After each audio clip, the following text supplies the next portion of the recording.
Hi BookTube, welcome to Jackie's Literary Corner. I am Jackie, and it's time for a bit of a what's going on with my reading right now, what I'm currently reading, and also a little bit of a library haul, because I did go to the library since we're not going downtown and again anytime soon, at least on the next 2 months. So I figured now would be a good time to start going to the library. Also, I had an ulterior motive. I kept wanting to check and see if that I can't remember the author's name, but the book's called Mary Jane.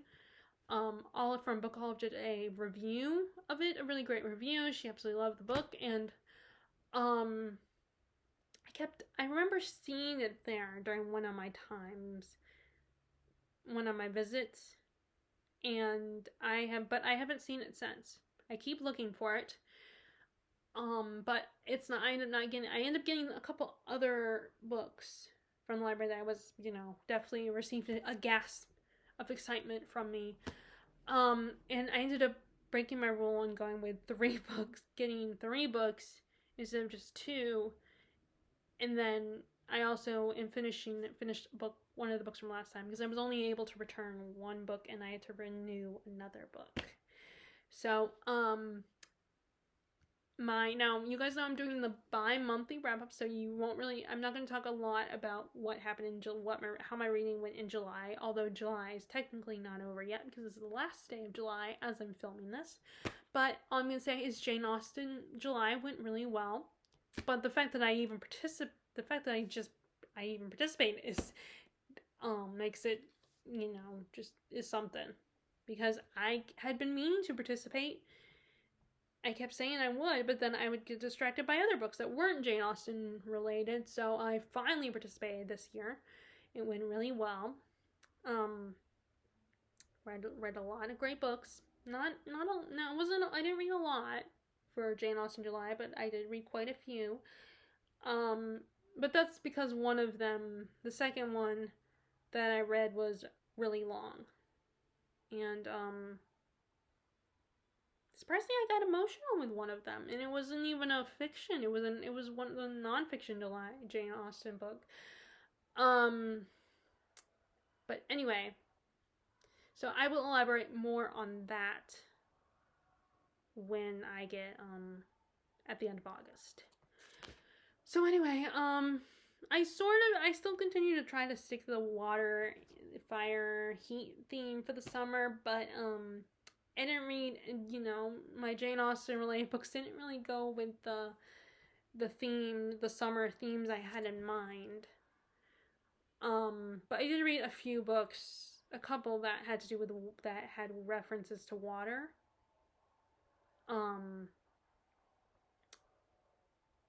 But this year I'm coming back to that theme this month in August with some heat related books.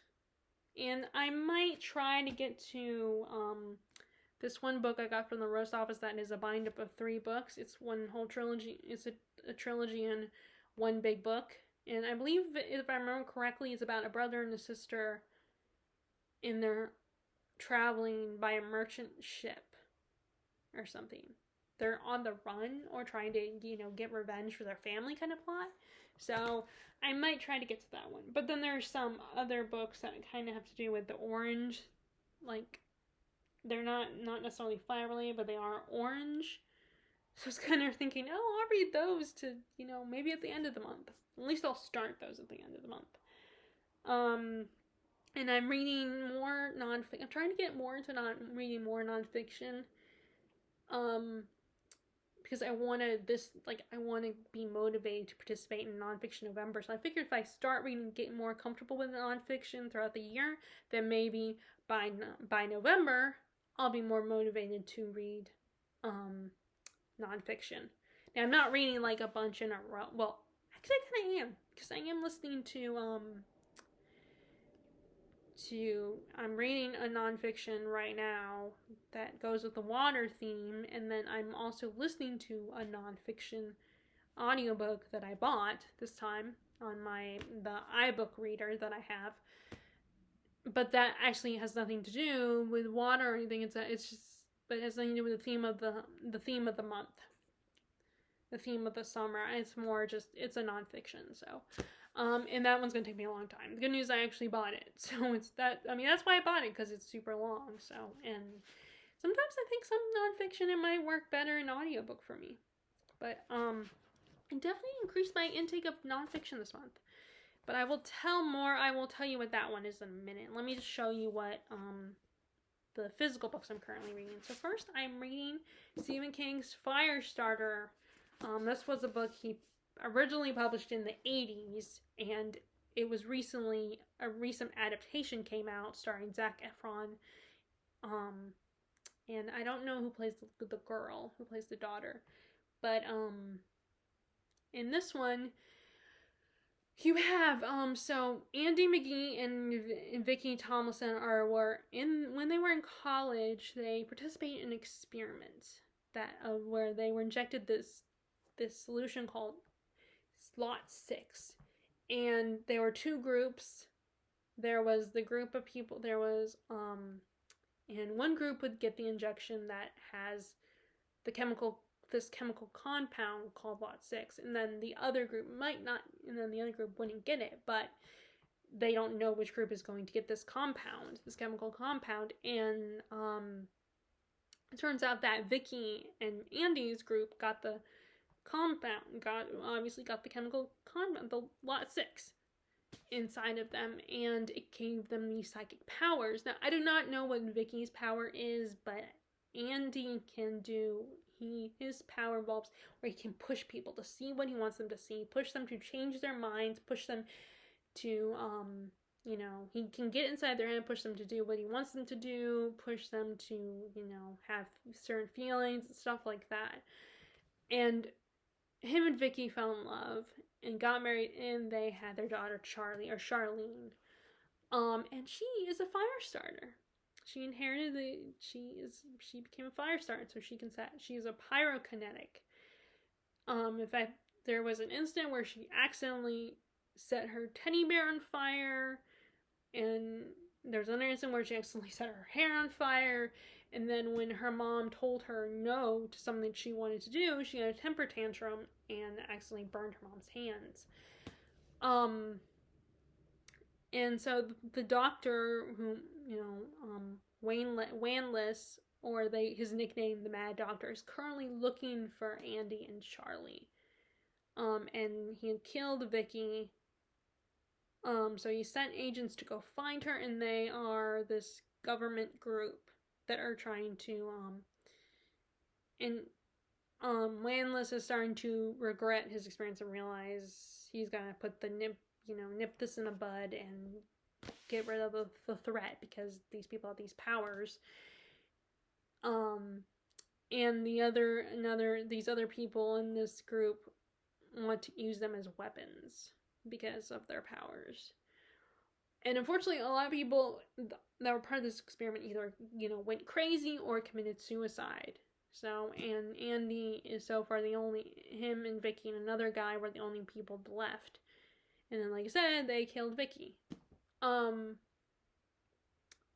they actually, in the book, just recently implied that if Andy continues to use his powers, it could potentially kill him. So far this is really interesting. And it does have those elements that make people uncomfortable about a Stephen King novel, like, this was written, unfortunately, it does have those elements that people don't like about him, that make him such a controversial author. I read him because I like a lot of his stories. Not all, I've said in the past, I won't read, like, the Mr. Mercedes trilogy. I have no interest in that plot. I thought, there were some of them that I have read that I thought were just okay. So I don't always like everything he writes, but, there are some stories, that sound more engaging to me than others, and this one I thought was really cool. I did hear that the most recent adaptation with Zac Efron is not that great. People were very disappointed and did not go well, which I think it's a 50-50 shot if an adaptation is going to go well or not.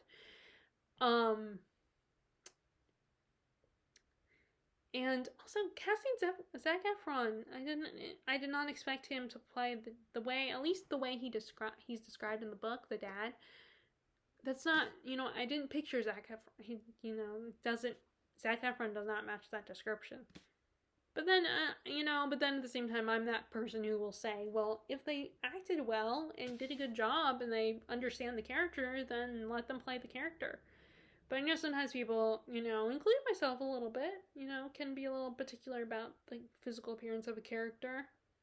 And, it's not like they can read our minds. So they don't know what we want, what we picture when we read a book. But sometimes, there is a little bit of a description of a character and it doesn't necessarily match. But I am curious to watch it and watch some of the other adaptations. And for some reason, I remember seeing a glimpse of an adaptation where I thought Charlie was older, like an adult, a grown woman. But maybe it was one of those things where they made sequels. Like, they show Charlie's little girl and then they, show her as, they did a sequel where she's an adult. Because I feel like sometimes they'll do it. If the movie's good enough, they will automatically make they'll think, oh, let's make a sequel. Even if there was never a sequel to begin with. Because Stephen King rarely does sequels for his books. He's only done, he did a trilogy and he did the Dark Tower series. And then, he did, because fans were interested, he did the sequel to The Shining, which I really liked that book. I saw the adaptation, I thought it was pretty good. But anyway, so I'm going on this. I'm really liking it so far. I feel really bad for Charlie. Poor kid. She's so scared. She's so young. And I mean, imagine your child, because when you're a kid, kids can have trouble controlling their emotions, especially when they're told they can't have something, and then they have a temper tantrum. Imagine if your kid when they don't just stomp their foot or cry, they set things on fire. I mean, imagine that. That would be terrifying for both you and your kid. But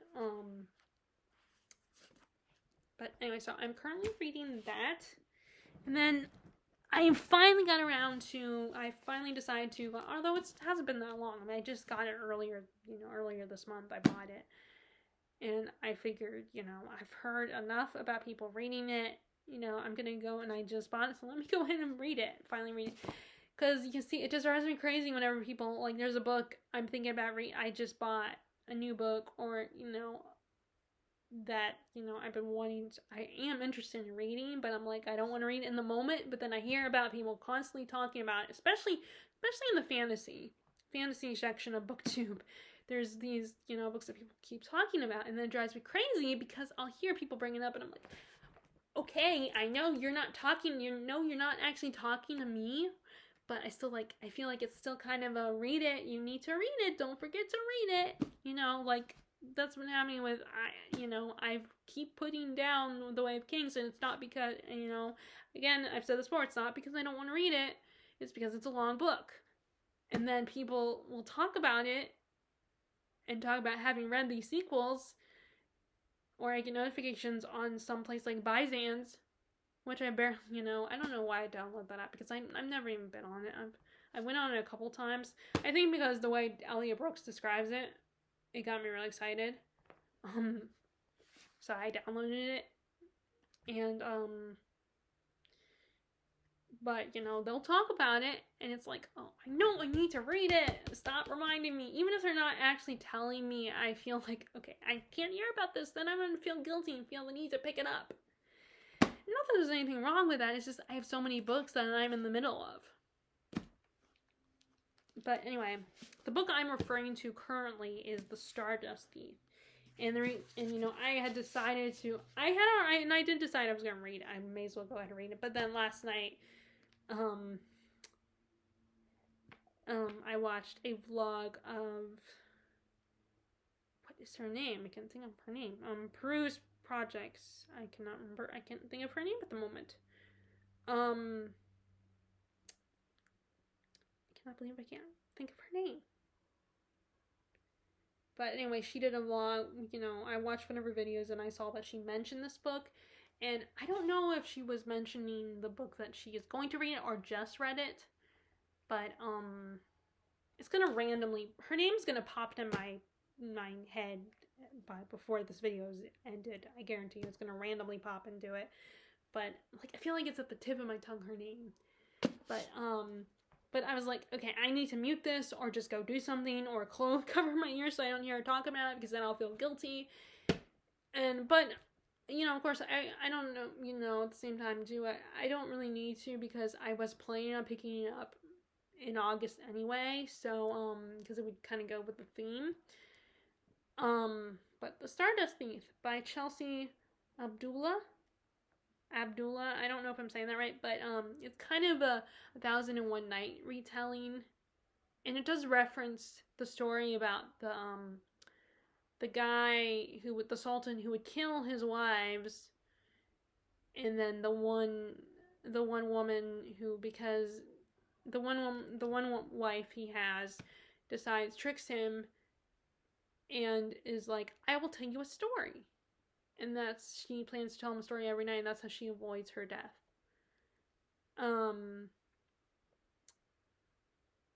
But there's been quite a few versions. There was one not that long ago, 1001 Nights, where it was a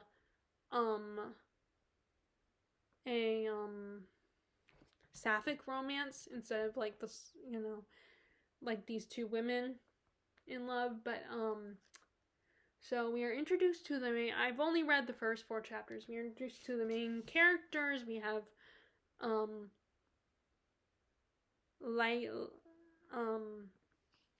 Luli or Layla, and something happened to her parents were killed, and she's rescued by this djinn who kind of takes her and partners up with her, protects her and partners up with her, and she becomes a sort of thief, a night thief. And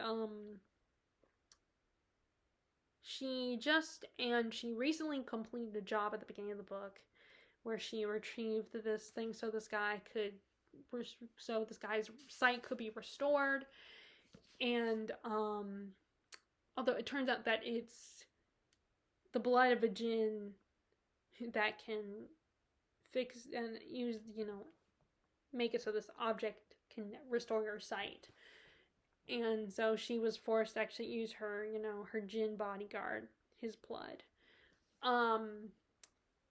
And you find out that the djinn and humans they're kind of enemies. Like, the djinn were once godlike in power, and then I can't remember, something happened that, you know, caused them to be kind of like, the humans now hunt down the djinn because they're scared of them. And I think they did something to make so that there were more, they decided to use their powers and made things worse, so they basically scared the humans. So we are also introduced to the Sultan's 2 sons, the princes, and one of them has he has, I believe, 3 sons. The Sultan has 3 sons, and we're introduced to 2 of them, and one of them in the beginning of the book is currently has decided to sneak out, and the other one has been hunting jinn. The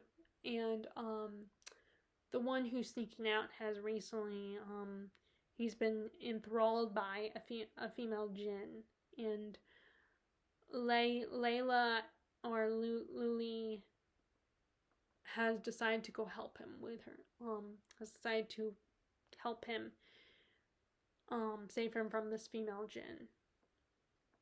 And then that's kind of where the chapter ends that I just read. So I've only read 4 chapters, but I'm also reading one of my library books, and then Firestarter. So, but I figured I'll go ahead and start this one because, you know, it's not, you know, in case I end up prioritizing library books, and then I want to at least be able to have something physically to show you guys in a wrap up, because, you know, with library books, I might not have something to actually show you, and like I said, you know, as I say in every video, I don't know how to, you know, put an image on my screen to show you guys. So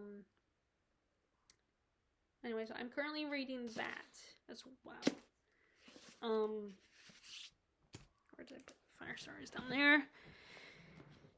Okay, now let's talk about the library books. Okay, so first, the one I picked up first, I decided to read after I finished. Well, first let me talk about.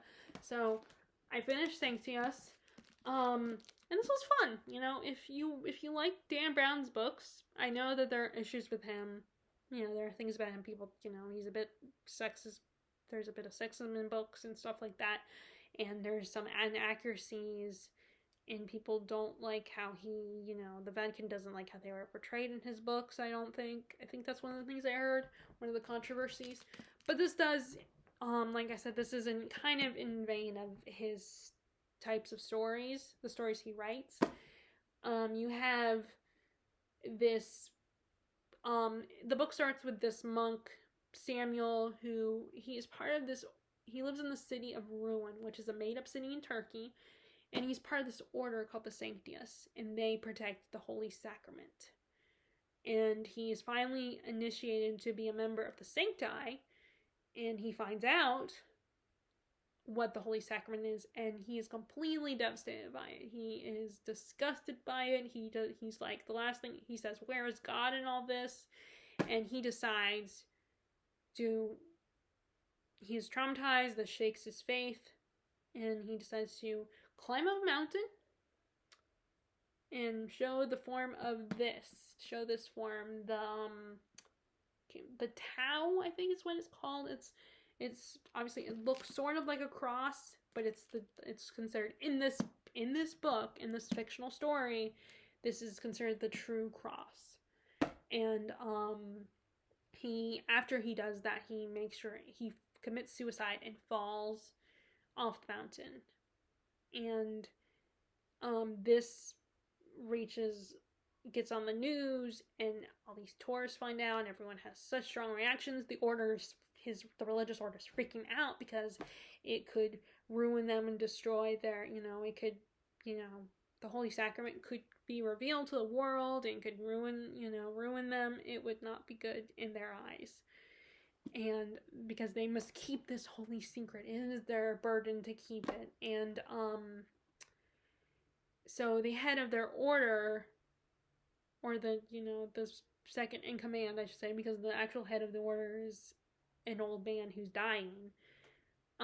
He sends out some of his men to go take care of, to find out, get the body back. Especially because there's a prophecy that says that if Samuel is the symbol of the true cross, then he will fall and then rise again. So they are worried about that will happen. So they're like, you need to get this body back and bring it back to us. So if he does rise, we can hide him, or, kill him or whatever. And then it ends up being revealed. So, and then the cops, it is found out, the cops get involved, of course, because it's made international news. And it turns out, his sister, Samuel's sister, who nobody knew about, also obviously finds out and is, contacted, and she decides to go because, her brother just killed himself, and it's her brother, who she hasn't seen in years. And there's also another religious order, the rivals of this order, the group of monks, this order called Mala, and there's kind of a rivalry between the two groups, because they have these guys are trying to protect this and make sure no one finds out about it, while the Mala kind of want to reveal it to the world, and they want this prophecy to be fulfilled. This prophecy is their prophecy. So all these people are chasing after the sister, and because if she knows anything, so it's a religious thriller, even though the religion is not real in this. This religious order doesn't actually exist as far as I know, and the place in Turkey is not real either. So this is just fun. This was kind of fun and thrilling, and, I think it might even be a little bit better than Dan Brown book. So it's not a literary masterpiece or anything. I remember reading one review on Goodreads that was like, why is this a bestseller? And I think it's because, and a bestseller doesn't guarantee a really good book. It doesn't guarantee it's going to be a literary masterpiece. It doesn't mean you're going to love it, even if it sells well. Because a bestseller does not mean it's going to be the best book ever. It just means a lot of people bought it and a lot of people enjoyed it. This is a cotton candy book. This is a book that's fun and exciting and entertaining. And maybe that says something bad about our taste, our culture's taste now. We live in a culture where everyone loves reality TV now, which is basically, live TV of people acting stupid, you know, celebrities and stuff. And I mean, not always acting stupid, because, like, I feel like, you know, game shows and stuff are considered reality TV, or, you know, talent shows and stuff like that. It doesn't necessarily mean people are acting stupid in those.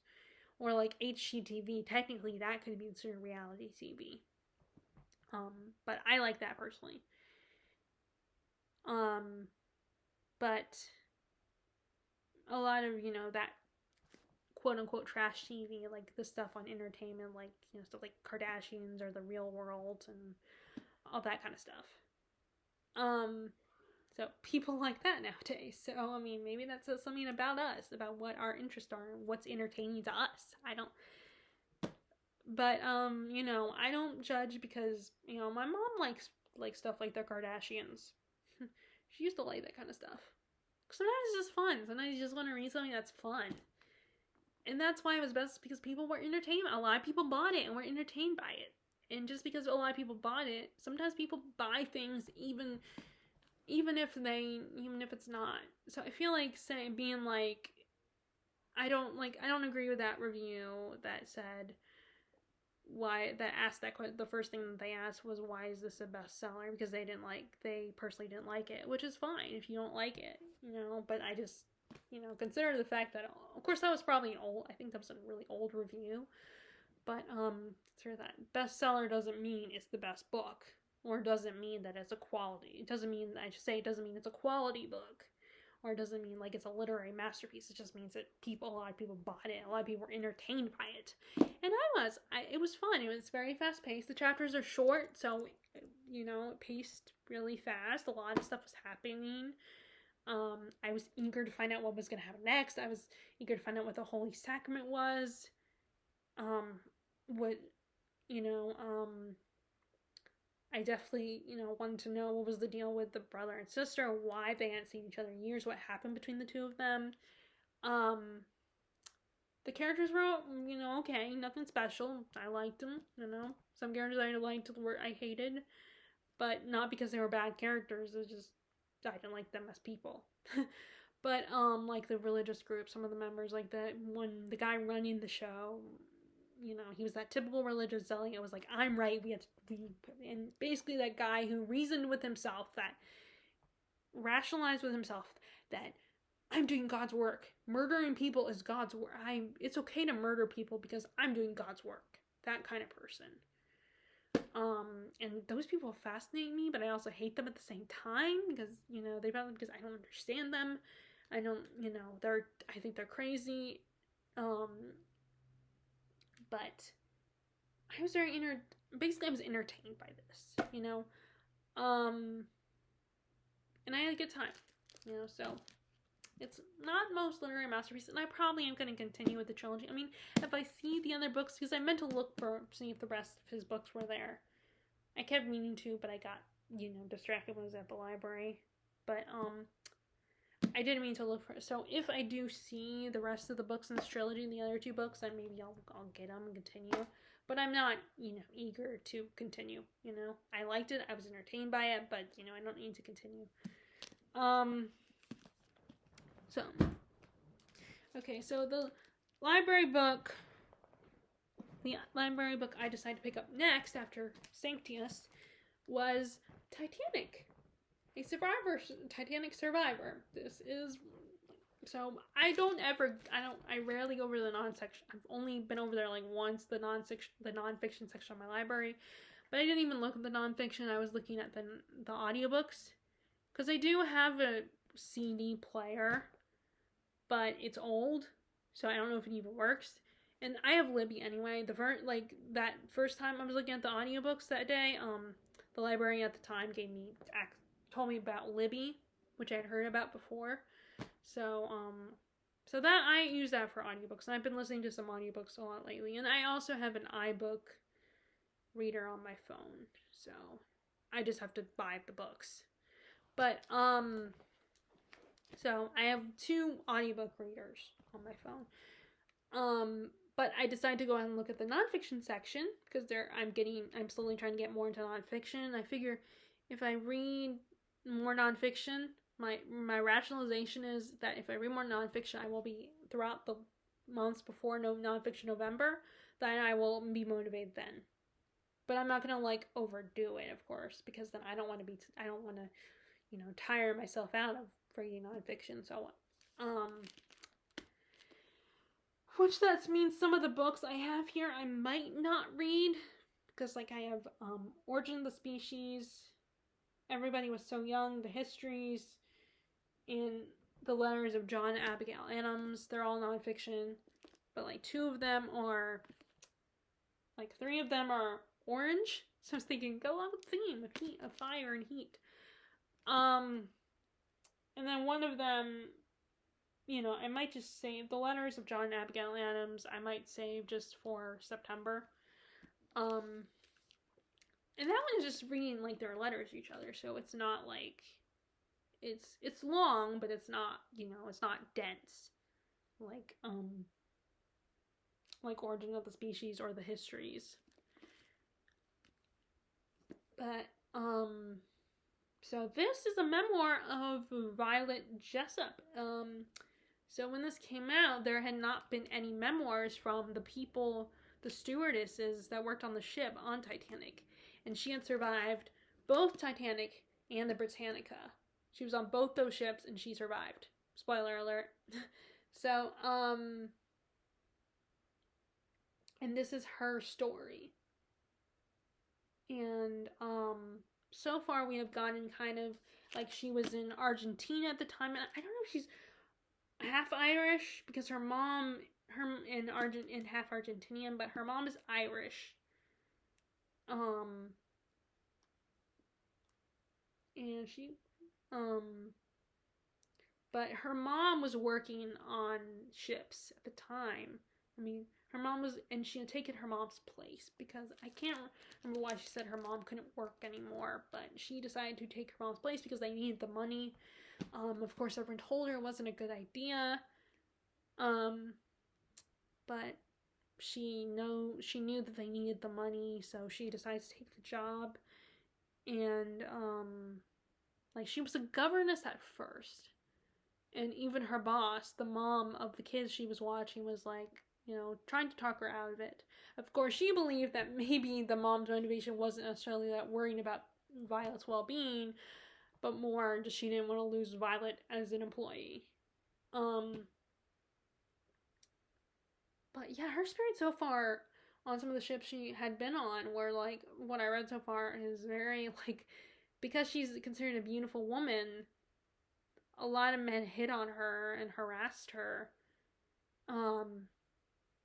So, which her main boss was warned. I think he was trying to warn her about that kind of stuff, that because she's beautiful, he tells her he's not sure if he should give her the job as a woman so young and so beautiful, but she really needed the job. She was like, well, I will try to dress down and not try to downplay my looks, because I need this job. But of course she gets on there and she's already being harassed by men, and she always needs 2 guys after her, this guy named Ted and this guy named Douglas, but they actually genuinely like her, or at least Ted does. I don't know about Douglas. But she enjoys their company, and they're nicer to her, although Ted is he teases her, and he kind of mocks her a little bit, which she doesn't like. So they have a very interesting relationship. They're very, he's, I feel like she should talk to him, tell him to stop teasing her sometimes, because sometimes his teasing goes a little too far, in my opinion. Like, and it's even at one time, this guy comes into her room and tries to assault her, and she's frightened out of her mind, and she doesn't really tell Ted or anyone else about it, because of course she feels like she can't say anything. But I wish she would tell Ted, so he maybe would try to defend her. But then she's also an employee, so it's not like she can. So that's the other risk, is you cannot tell, she could get fired.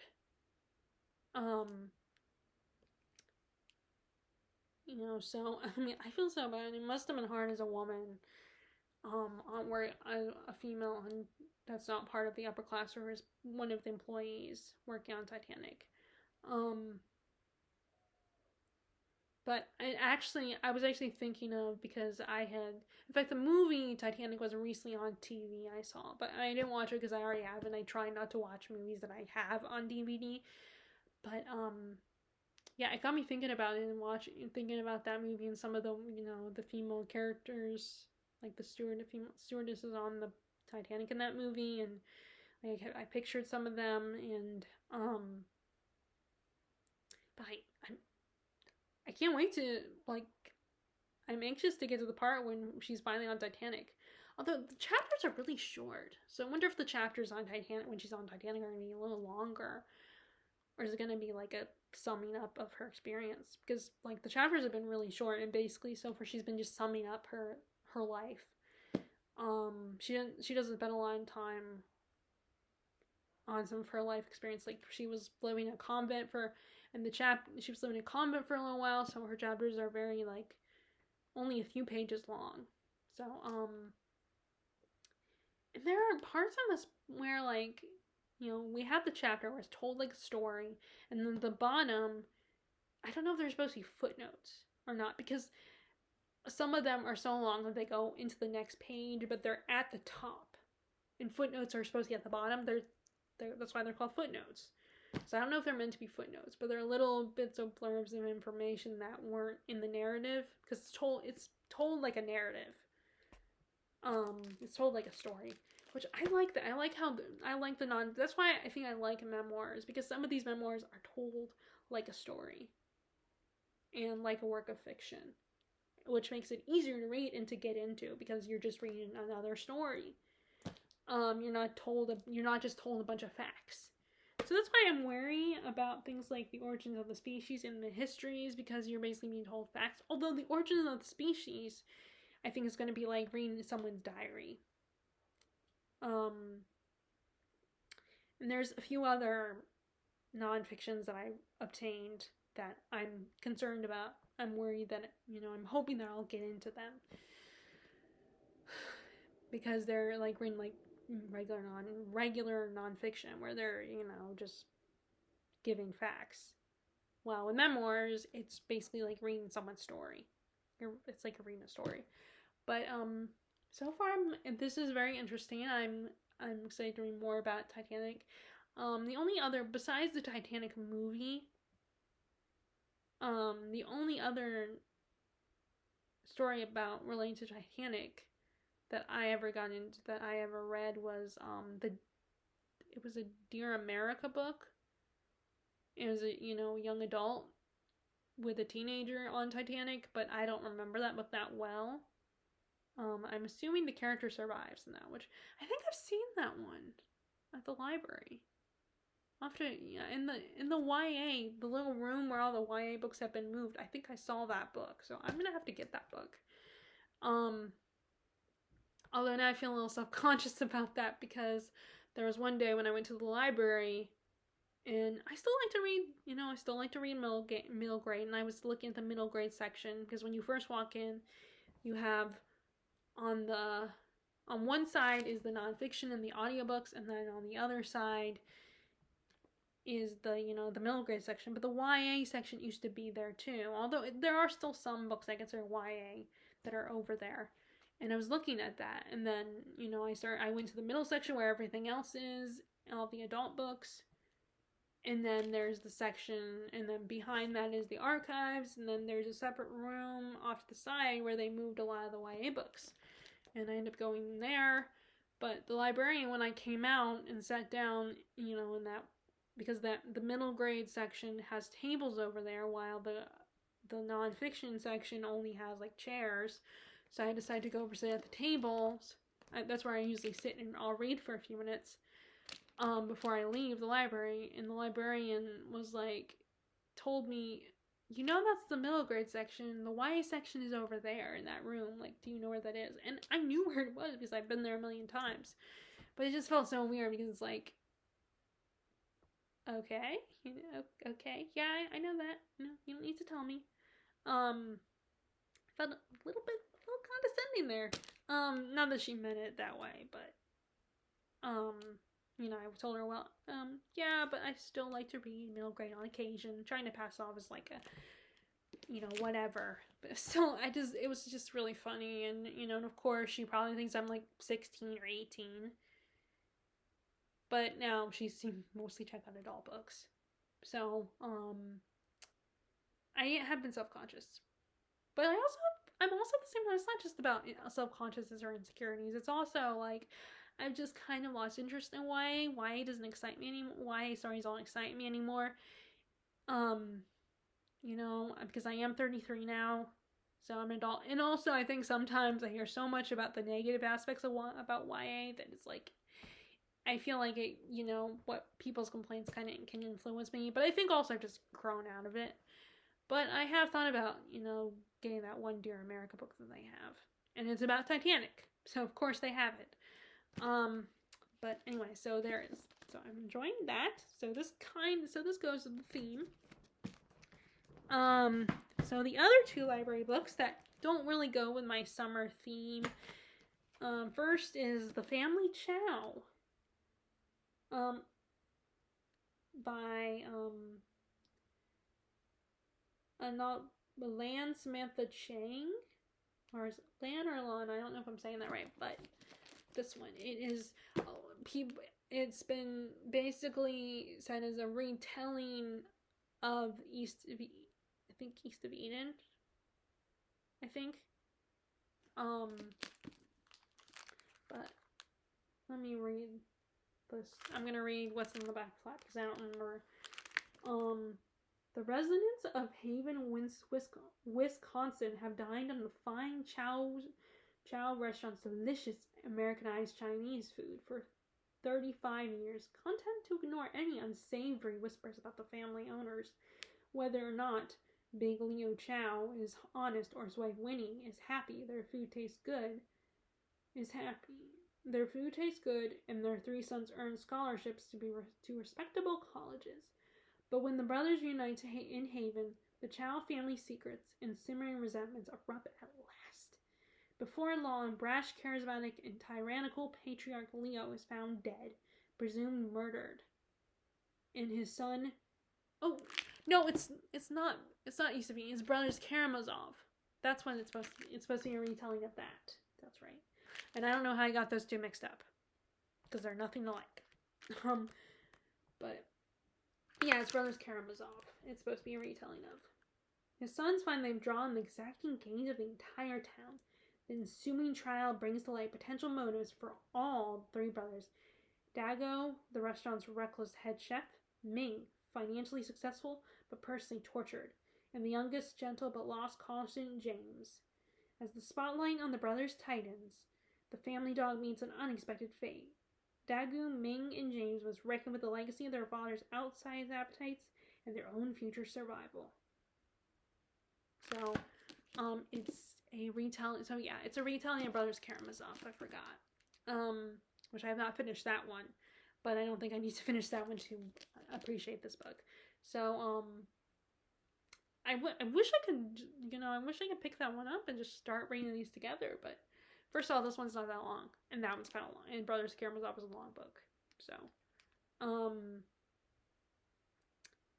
and I don't want to, I've done it before, I don't want to I try not to always give in to my impulses to read certain books, because, there's a lot of books I'm in the middle of, like I said, so I want to get through those first, before I pick up, although that's one, Brothers Karamazov is one of those books I'm in the middle of, but it's a long book, so, I will pick that up some other time, like this winter or autumn or something. Although I feel like when I think of Russian books, I think of reading them in the winter time. Because, since the country Russia itself is so cold all the time. But, yeah, so this is a retelling of that book, that classic. And I actually just finished listening to the audiobook of The Last Night at the Telegraph Club with, the main character is Cantonese, in which that's really good. That's a really good book. And I enjoyed the audiobook, And I want to say the narrator was the same narrator as Six Crimson Cranes, but I'm not sure. Their voices sounded the same, but I don't know if it's the same person because, but that one was really good too. It's this young woman who has recently, this teenager, I think she's her senior year of high school, either her junior or senior year. She lives in San Francisco with her family. They are Chinese American, and it's the 1950s, so the Red Scare is going on with, and her mom wants her to be the perfect Chinese American girl, wants her to, marry a husband and, get married and have babies.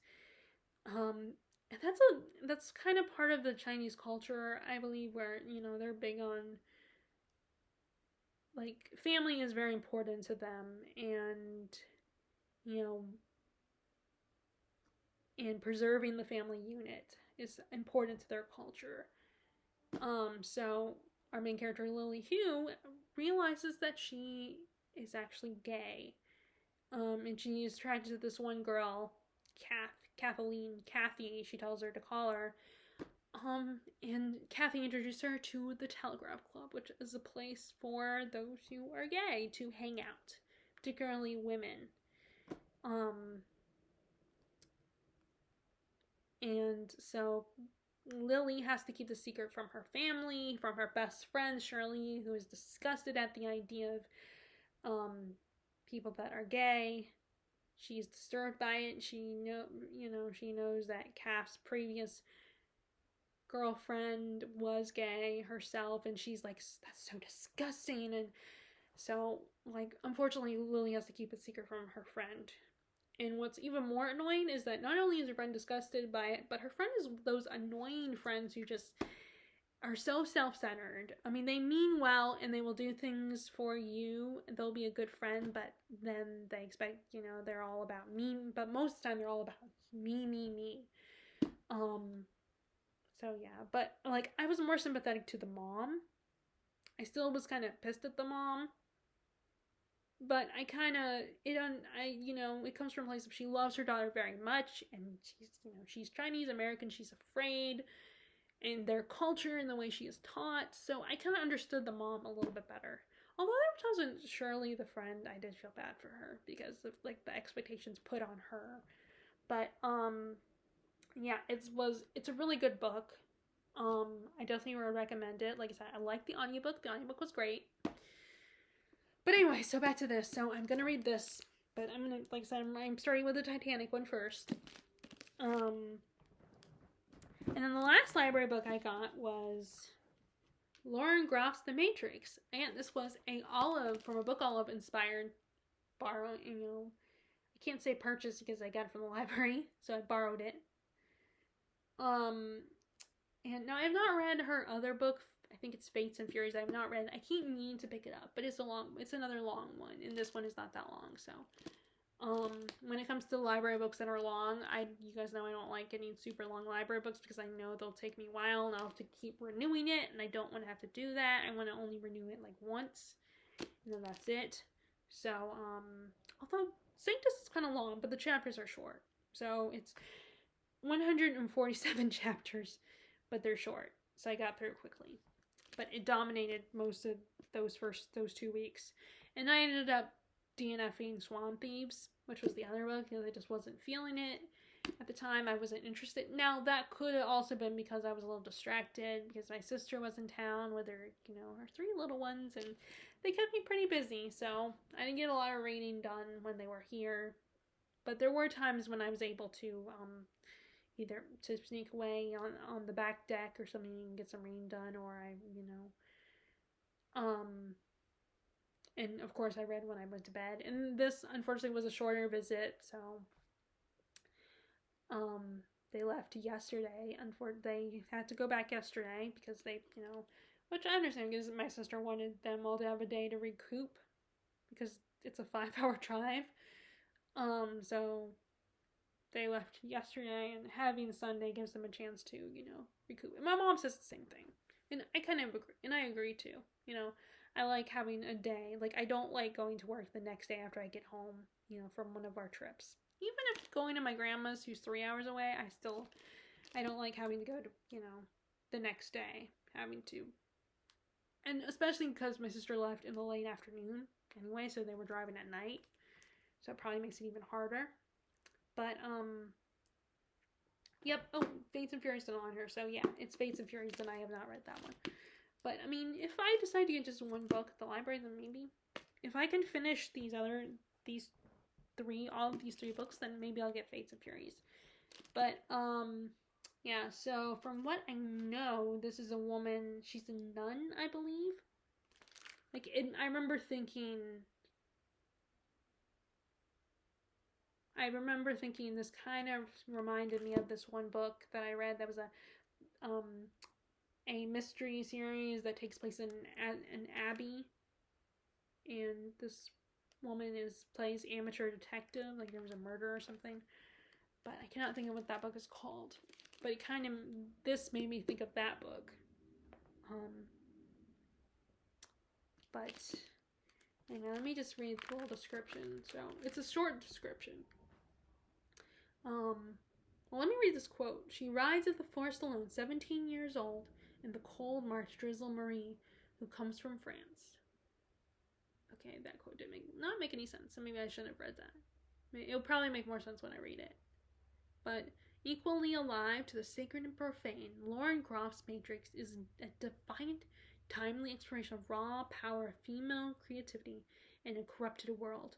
Her first novel since the critically acclaimed bestseller Fates and Furies, Matrix gathers currents of violence, sensuality, and religious ecstasy in a memorizing portrait of consuming passion, aberrant faith in a woman whom history moves both through and around. So I don't like... Okay, so that bugs me when people write there's a description, or like you look at a book and the book is only covered with like, this was the best book ever, or this book is blah blah blah, like when it's just alkaloids and just, some authors saying how great this book is, or certain, magazines or newspapers saying this is the best book. It's like, okay, fine, it's great. I can see everyone loves it, but tell me what it's about. I do not like that, but it's historical fiction, though. I know that. But yeah, I'm like, I want to know what the book's about. I don't care who loves it. I don't care if it's some famous celebrity. I mean, yeah, I think it's cool when an author that I like blurbs a book that I recently picked up. That's great. That's awesome. That's cool. That gets me excited. But that doesn't guarantee that I'm going to want to read it. I mean, maybe if it's fantasy, there might be a better chance. But with fantasy, there's not every fantasy book. I'm not going to read everything. I'm not going to love every fantasy book. I'm not going to be interested in every fantasy book. I mean, most of the time I will be. But, I need you to tell me what it's about. Don't just say, oh, these people loved this book. These people thought this book was great. I don't care about the alkaloids. I don't care who loves it. And like I said, yeah, I'll get excited if it's an author I love, too, that they also love it. And that might be, again, a motivator, but I also want to know what the plot is.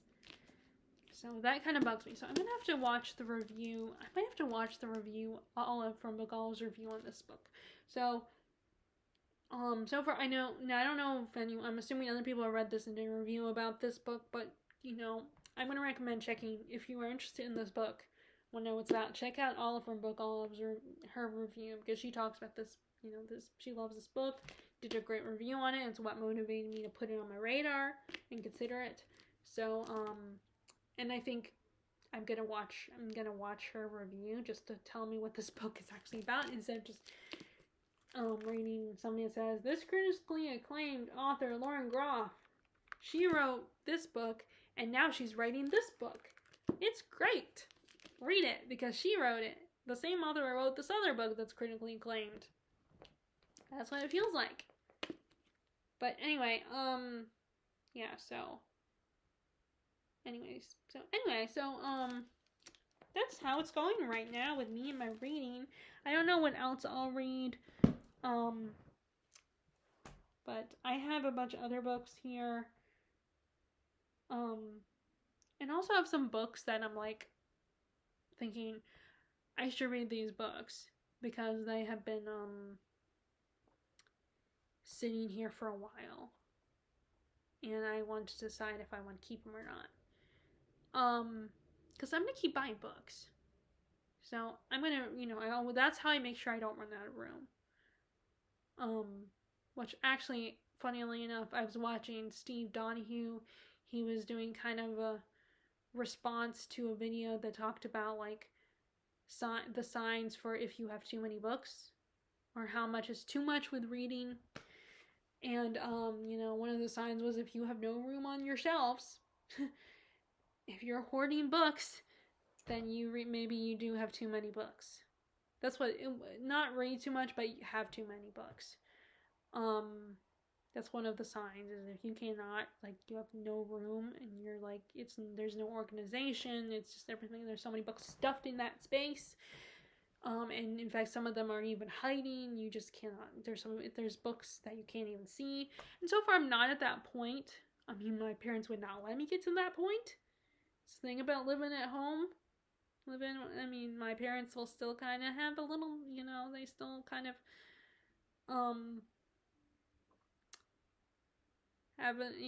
they are very much have an opinion and just don't, and, I know I'm 33 and they're my books, my money, but I mean,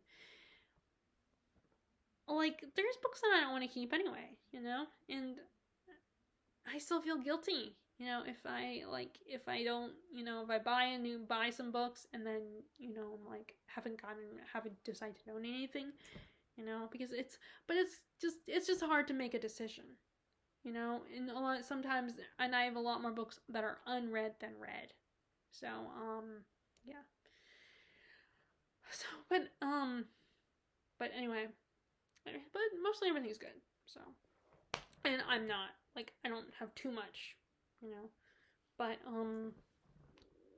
so that is how my reading is going right now. And like I said, I will do a wrap up of what I've read in July and August at the end of August. And